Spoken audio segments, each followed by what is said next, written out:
We need to start off with a bang. Welcome back. We had some serious allegations in the last one that we weren't very professional, and we're just going to nip that in the butt today. They said that we should lay off the MJ. Not sure what that means. They also were saying that we weren't analysts. Well, they spelled it wrong, for one, and for two, we're going to show you how we are. Sit back, relax, and enjoy the show. All right, so the first thing we're going to jump into here is I got the RJ Hampshire thing wrong.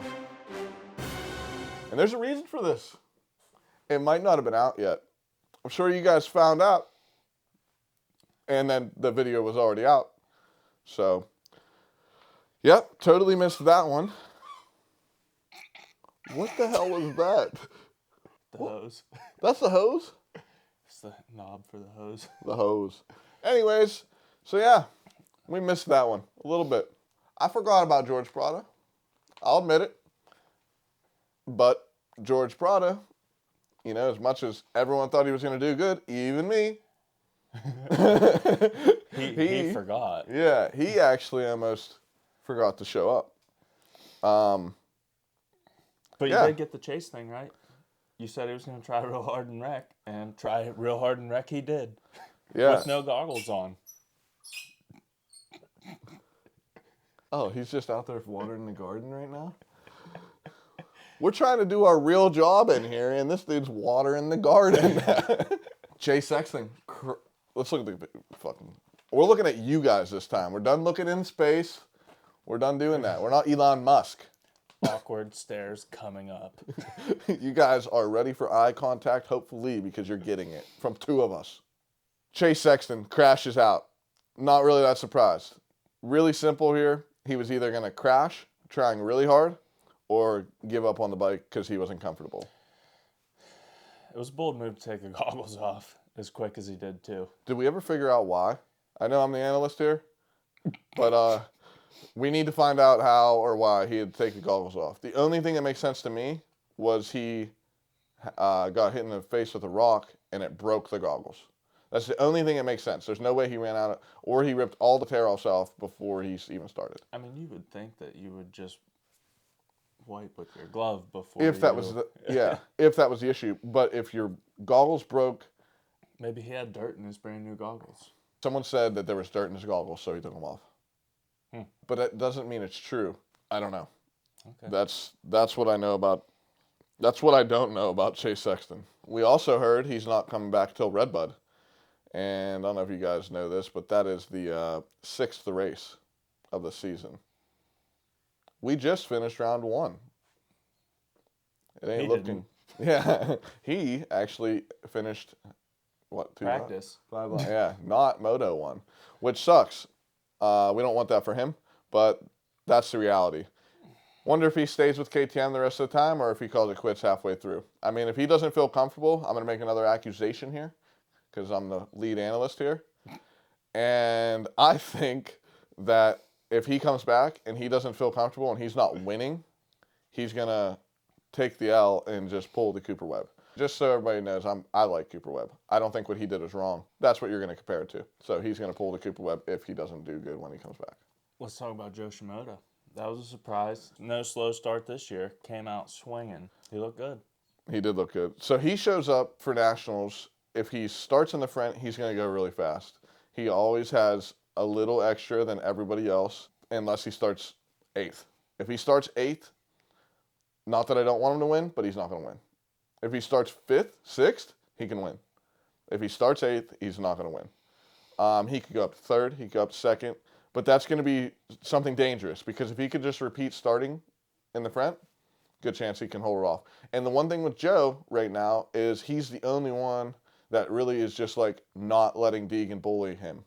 Joe is very, very aggressive against Degan, and I don't think it's just like personal. I think it's just he is very aggressive against Degan, and I like it. I think that's just like letting Jett pass you because he's better. No, money's on the line. Don't let him pass you. Like, I like the Joe factor for this year for outdoors. I don't think we're going to get a better person that is just going to dig as much as him. Maybe Ty Masterpool. I think Joe will be the most consistent at putting up a fight. Everybody else will have a round here and there. Speaking of that, for everybody who commented about how terrible Juju is outdoors, at least on a West Coast track, he had a pretty strong start. He just doesn't have the conditioning for it. Yeah. Both motos out front early.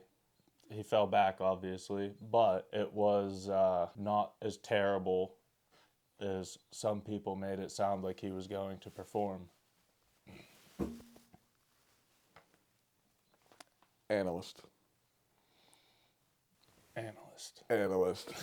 Water. Dude, the tie is killer. It was free. Really? Yeah. Nah.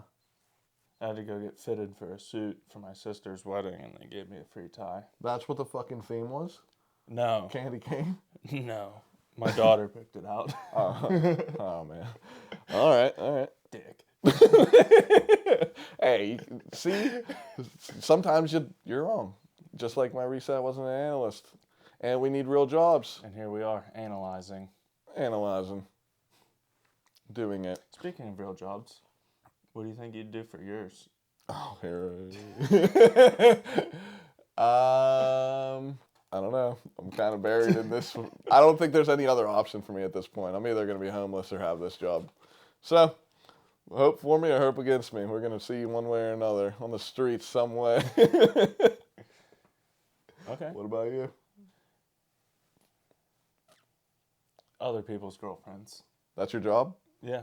Other people's girlfriends. Yeah, that's what I would do. Really? Yeah. Not other single women. Where's the fun in that? There's no challenge. Well, honestly, it's either 1v100. It's either 20v1 or 1v1. 1v2. Yeah, literally, actually. Oh, what the fuck? No, there's some truth. Okay. There's always a backup We plan. cannot go into this right now. There is some truth in this, though. I'm sorry, this isn't dating advice 101, but listen, whenever you are going after another person's girlfriend, I'm not saying this is right, but then you realize that it's 1v1. It's you versus them. When it's the girl single, it's 1v200. Which one's easier? I don't know. I'm not the analyst here, but I'm not the dating specialist. But just you tell me what you think. I mean, that's just my opinion. I ain't saying it's right or wrong. Just remember, guys, I'm saving you the headache down the road. Literally. Don't be mad at me. Be mad at her. Yeah, literally, we can get into this. Fuck it. We're on a tangent. The tangent is, if that ever happened to you, you got to thank the guy. He's the thank you guy. He is the guy you thank. He's not the guy you're mad at. Anyways, Juju Beaumare. Watch out.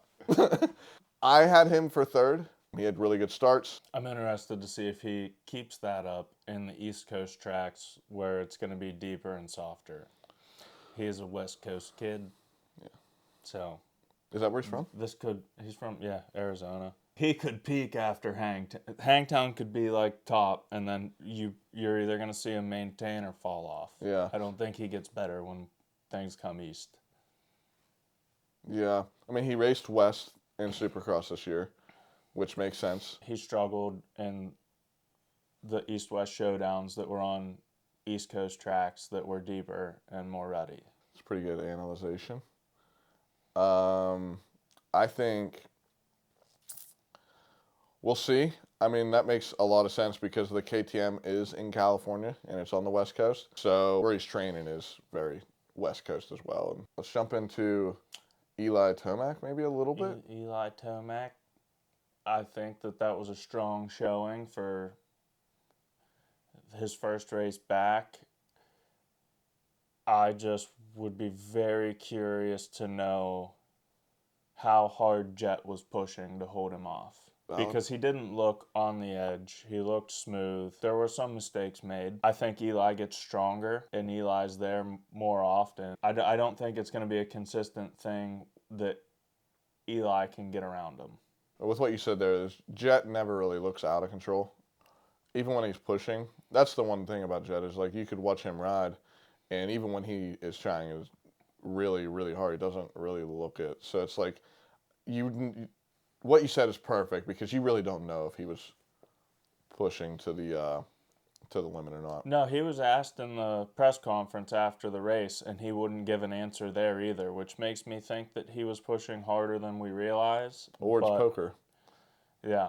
Or it's poker, and he's just saying that. Speaking of poker and gambles, what's your professional opinion on the security guard at the starting gate? I think Jett might have bought him a necklace before they went there. And I have nothing against him. He looked like he would keep things secure. I'm curious where the threat is on the starting line.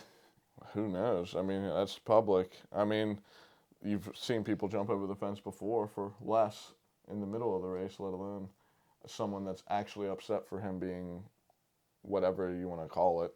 I don't think it's the R word, but I mean... Radical? Yeah. It's another RA word, but with a C. Rad. I. Oh. Ray. Anyways.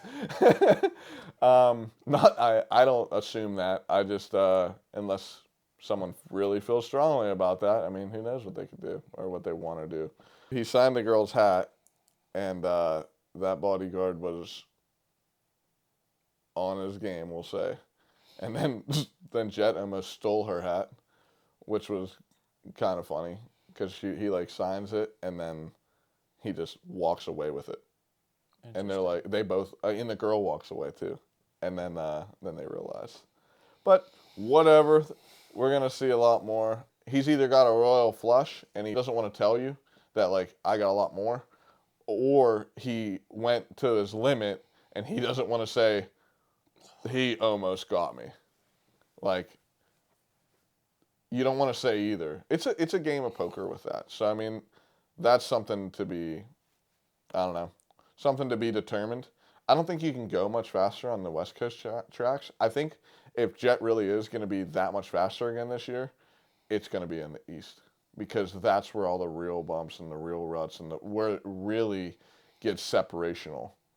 The deeper the ruts, the more separation there is. And, I mean, I'm not saying it wasn't rutted at Fox, but it's not going to be like it will be at High Point or even Redbud or Unadilla. It's going to be way worse over there. So, we'll see. If he's going to shine, he's going to shine in a way harder setting, technical-wise. I mean, I saw Degan had a security guard at the practice track. Yeah. Is that, A, it's funny, but B, I hope Jett does a better job leaning into the fun and the shit talking than his brother did instead of getting butthurt. Yeah, that's going to be an interesting scenario when 450s next year is going to be fun. Yes. I don't think there's any other words for it than that. It's going to be, you're going to watch somebody that's trying to turn things down play with somebody that's trying to turn things up. They're trying to stay, like, quiet at this point because they don't want to make any more mistakes. And then the other dude's like, let's go. And we're going to push the limits. So 450 should be super interesting next year. But what do we got for Hangtown? What do you think? I mean, it's another West Coast track.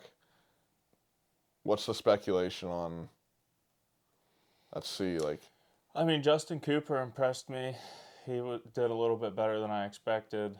450 wise, I mean, it's hard to go against Jett at this point. I think Eli's on the podium again. I think Justin Cooper and Hunter Lawrence duke it out for the last spot on the podium. I would like to see Anderson be in the top 5. Why did I read something about Kawasaki's pissed because Anderson beat Prada? Probably. I mean, when you're paying to keep Prada and the guy you're trying to get rid of smokes him. Your knight in shining armor, his armor needs polished. Damn it. Oh, that was the other one. Somebody commented on the last video and said that Barsha is a bum and should be paying Ducati for a ride instead of Ducati paying him. Did you see that one? I pay attention to the comments, but I must have missed this one. It's interesting. It made me chuckle. Yeah, I don't know. That's unfortunate that you feel that way, whoever that was, if you're tuning in. I feel like that was maybe not the... It's not very nice of Yeah, it you. really wasn't very nice, for one. Okay, so let's go into that real quick, because Ducati is supposedly... They have an energy drink. It's Monster. It's Red Bull. That's what I keep getting told. There's no secure if it's Monster or Red Bull. It's not secure at all. And it's crazy because people were like, it's 100% confirmed on both sides. So, like, what are they? There's no fucking way. Is Justin Barsha? No, he's not Red Bull. He doesn't have a Red Bull helmet. Mm-mm. It was the gas that made me think he was Red Bull. Damn it. Maybe my assumption was about to be not intelligent, but I'm an analyst and I figured it out before I told you. Very nice. Excellent work. But we did talk about the Justin Cooper thing. Justin Cooper did absolutely crazy things in Supercross, considering that he's not a Supercross person. And we did say about how he was doing so well in Supercross, wonder how he's going to do in something he's more comfortable with. Yes. So, just so you guys know, we were right again. And just letting you know, we speculated that into existence. You know what we're going to do? We're going to start a counter on the side of the video to things we say that are right to the things we say that are wrong. That could be a bad idea. We're going to do it.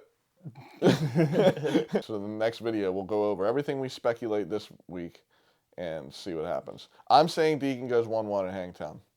So that's that. I think Shimoda gets on the podium again, and I think Ty Masterpool gets on the podium this time. That's my predictions. Those aren't bad. I can get behind that. That's one we missed when we talked about 250s, since we have to be perfect in everything that we talk about because no people ever make mistakes ever. Levi Kitchen, very disappointing comeback. I predicted that he was going to have a strong showing, and I was wrong on that. He catfished us. Yeah, dude, the Instagram posts look really good, actually. And then... Yeah, he had the hair on fire, and his career was on fire instead. I don't know if I'd call it a comeback. I'd call it he showed up again. He was there. He was there. I really did think he was probably going to be in the top 5. Like, for sure. Yeah, no, he forgot to pack the talent he brought with him last year. You think Prada and him rode on the same bus? It could be something in the water. We could be onto something. Kawasaki sabotaging their own team. It's not a foreigner thing either. It's on both sides. It's not an American or a... It was a rough weekend for some people who are supposed to be top contenders. Levi being one, Faulkner. Oh man, he lost a chain. I just thought he was hurt again, which thank goodness he's not. I mean, I don't want nothing but the best for all these people, but honestly, especially him, like he's had a rough run. I really thought he was hurt. I was like, shit. Yeah, he's not a bad person. It's a shame what's happened because he did have a very promising looking future, but he's yet to complete a season. And with the major injuries from last year, at some point, when do you just start a riding school and be a coach and make your money that way? Yeah. Or be a test rider for a team, something like that. But I think we'll know more at the end of the season. I don't know how long his contract is, but I think if he doesn't pick it up by the end of the season, I think we'll see a change. I don't know where you go after Triumph. That's pretty... Oh, no, it would have to be more like what you said with the riding school or not riding school, but like a test rider or something. Yeah. Somebody that can give you the feedback or something like that. Because he's super talented still. He just has terrible luck. It's terrible luck, and I feel like he might be a little nervous on the bike. I mean, how could you not, though? So, yeah, it's a bummer. Hope all is well. Chance Hymas, he was a pretty big letdown. You steal the fastest lap. and qualifying on your last lap.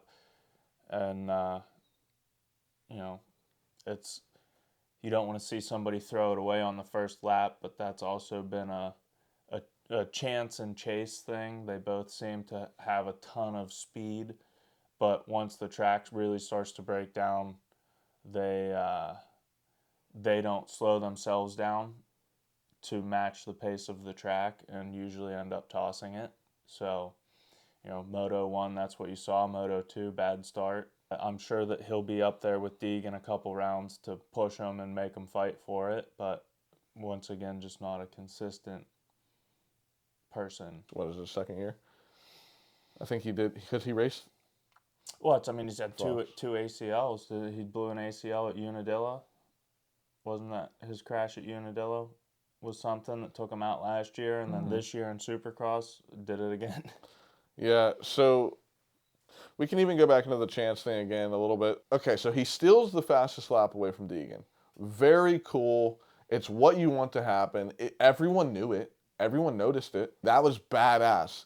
So you steal it from him, and then you talk the talk on the podium about how you're the man. Chip on my shoulder. Exactly. This hard. That's why we got the glasses on. I just deflected that. All the shrapnel we got going on in here in the comments.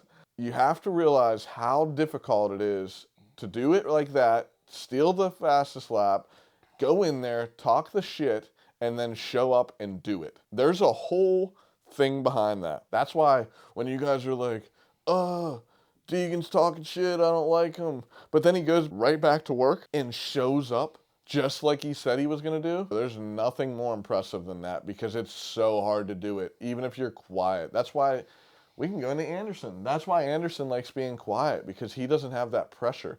Degan puts that pressure on himself, and Chance put that pressure on himself, and Chance crumbled. Yeah, he folded like hot laundry. And that happens, and it's not like, I don't think anything less of Chance. I think it was a bold move to talk the shit, and now we realize that now people listen to what you're saying, and they think, oh, he's going to show up, and you see what happens when you don't. So now you're like, you went from all-time high to maybe I shouldn't have talked shit. When you get gapped like that halfway through a race, I'm sure it's not easy to watch. Yeah. I think, I don't know if everyone's noticing, but like, Degan doesn't always talk shit. Degan talks shit whenever he puts his, it's like, I hate comparing this to gambling, but like, you know how like you're like, oh, I'm just going to do a $50 bet. I'm going to do a $50 bet. And then all of a sudden you're like, I'm going to do a $200 bet. When he does his $200 bet or whatever when he says he's going to do it, he goes and does it. It's really that simple. He doesn't always bet to like his max bet.